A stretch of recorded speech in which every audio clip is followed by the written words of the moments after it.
Έχω κάνει μια σειρά βίντεο που την έχω ονομάσει «Ήξερες ότι η Carnivore βοηθάει αυτό» ή «Ξέχασες το πει ο γιατρός σου». Είναι τώρα αυτό καυστικό από έναν social media manager που ξέρει να το κάνει για να πάνε καλά τα βίντεο, εντάξει.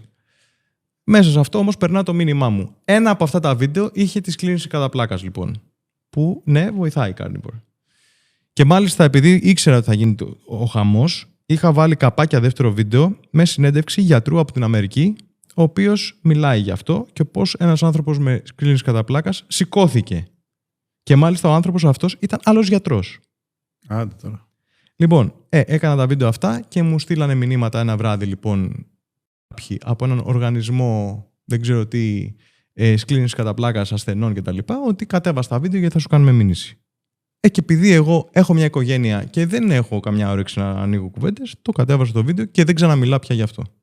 Μάλιστα, τρομερό. Οπότε βγάζετε τα συμπεράσματα σας. Τρομερό, είναι και οι φαρμακευτικές από πίσω.